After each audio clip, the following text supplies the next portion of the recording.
good, YouTube? It's a Chris of Faith and Prophecy. And listen, man.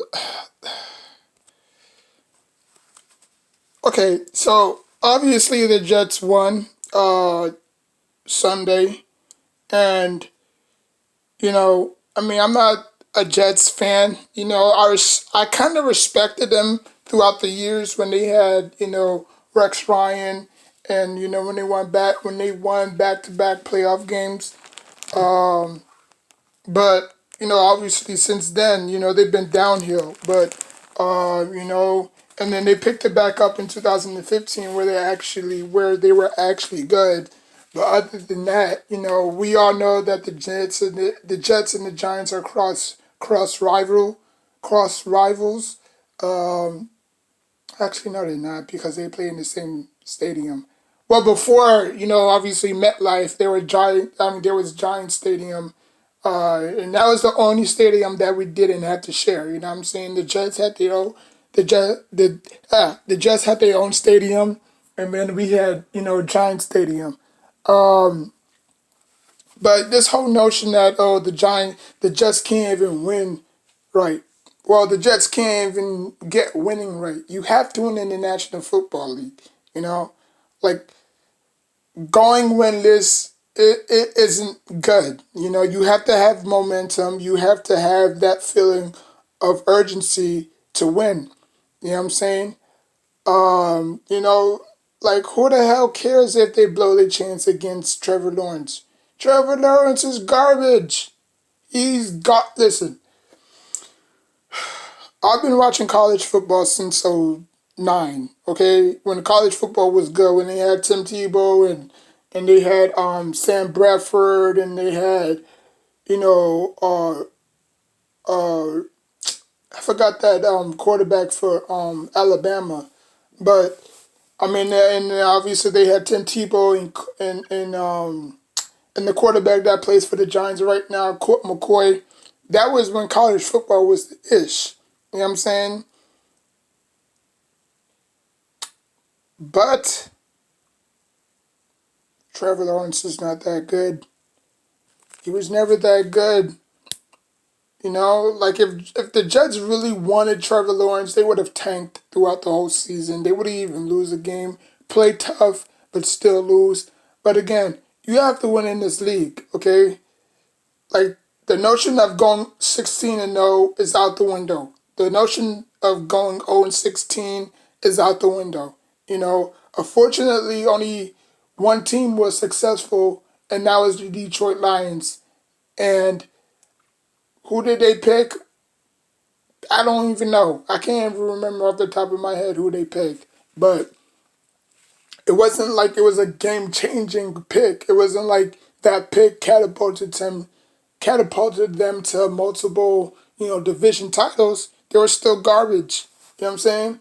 Um, I think with that pick they drafted no, because they already had Stafford.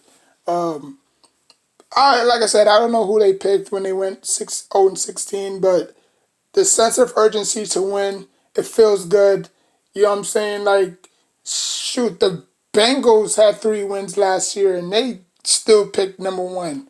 I don't know if it was division record, because obviously you have to do poorly in your division to even get the, you know, number one seed. I don't think the Jets beat anybody in their division. So just because they won one lousy game, they're one pick away from having their second pick. Like, get out of here, man. I don't believe in that crap whatsoever. If y'all Jets fans, congratulations to y'all, man. This is exactly why I don't believe in the media, and I'll never believe in the media because the media dictates games too. You know what I'm saying? Like, the media is a bigger influence on these games as we are. You know what I'm saying? Like, we just sit there and watch. We just sit there and pick, oh, who's going to win? You know what I'm saying? But the media already know who's going to win. The analysts are, like, they already know who's going to win beforehand. They just go out there and send they just go out there and send secret messages that gets off false track. You know what I'm saying? Like Sunday, like every single segment. Well, not every single segment, but when I was watching, the kickoff show, they always keep saying, well, this might be the game that the Jets, you know, pull off an upset or a miracle, because there's two kickoff games. There's one at 10 o'clock and then there's one at 12. You know what I'm saying? The 10 o'clock one with Carissa and Colin and Michael Vick and Tony Gonzalez, they were saying the exact same thing. Well, this might be the game that the Jets finally win. You know what I'm saying? And then when they was picking their picks, they was still saying the same crap. And look what happened. The Jets won. So, and they actually picked the Jets like they was not saying that the Jets was gonna win, but they was, teasing the Jets kind of like, well, this might be the game that the Jets win, this and that. Like, they was just sending secret messages that, we all, like, some of us were just too stupid to understand or just too slow to understand. But, I caught on to it because obviously I catch on to everything. But just this,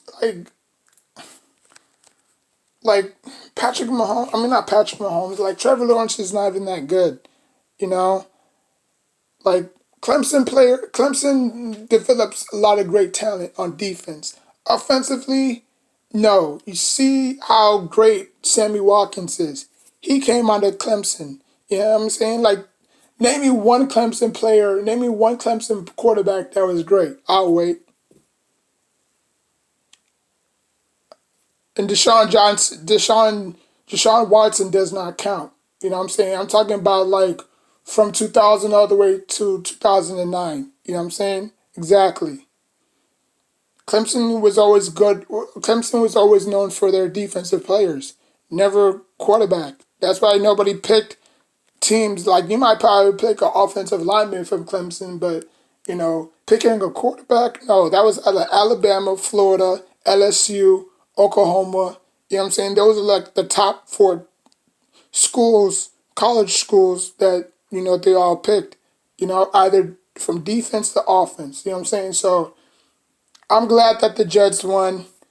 The media could kick rocks like always. And that's just about it. You know what I'm saying? You're gonna, like, I don't know how many quarterbacks are gonna enter this draft. You know what I'm saying? But the Notre Dame quarterback is pretty good. The Florida quarterback is pretty good. Even the Alabama quarterback is pretty good. So and the Ohio State quarterback is pretty good. So the Jets will be fine. I mean, like, okay, they lost. You know what? The Steelers lost. The Steelers lost to the damn Bengals. The Steelers should have actually blew out the Bengals by like 45 points. Okay? The fact that, we having these good teams look bad or play bad is embarrassment. It's really an embarrassment. And and y'all sitting here saying that, oh, the Chiefs beat, the Saints. Well, obviously the Saints did the same thing the Giants did. Obviously, I think if they would have kept chasing, I think if they would have kept Taysom Hill in the game, I think the Saints would have had a better shot. I don't know if Taysom Hill was favoring an injury, but he was in the game for like a few snaps here and there. But again, the Saints did the same thing the Giants did. Rushing back Drew Brees, we already knew he wasn't 100%, so why rush him back? You know what I'm saying?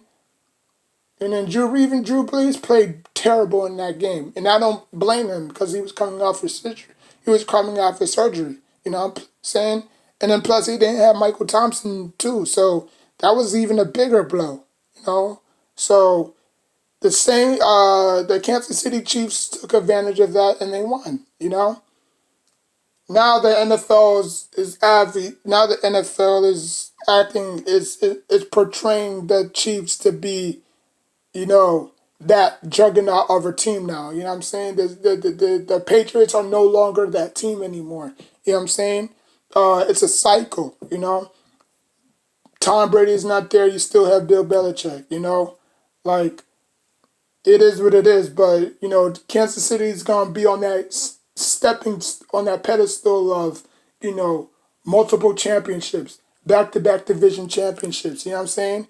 Because the NFL need to find the Patriots' new prodigy. They need to find their new assessor. You know what I'm saying? Like they need to find their new Batman. You know what I'm saying? So what the league, well, I mean, what the NFL does is, if Tom Brady's not there, okay, we need to find our new hero, Patrick Mahomes.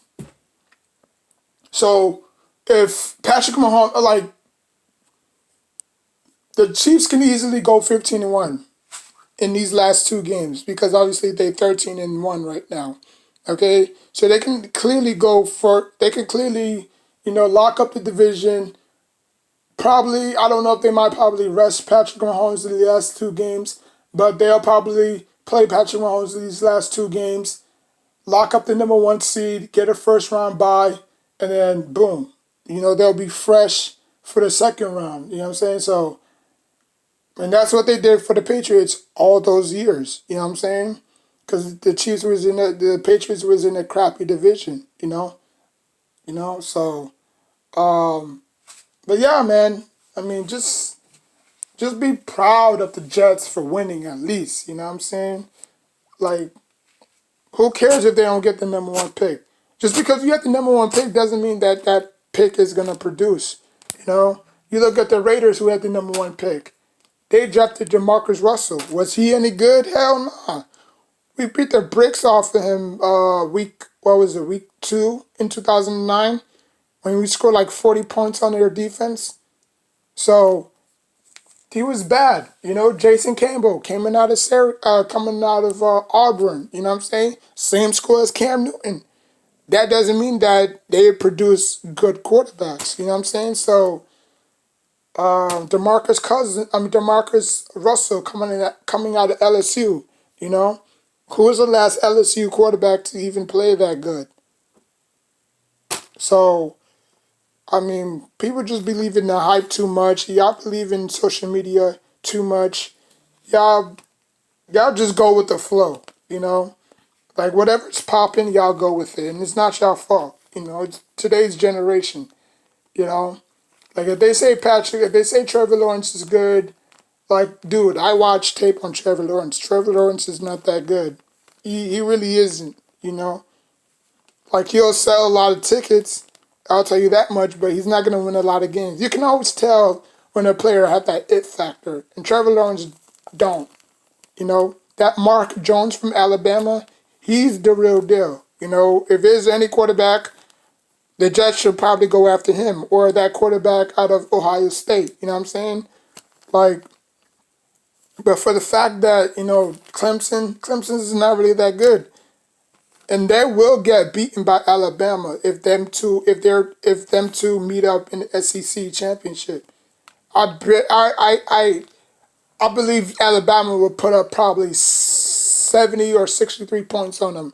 The way that Alabama was playing against Florida, like every time Florida scored, every time Alabama scored, Florida scored.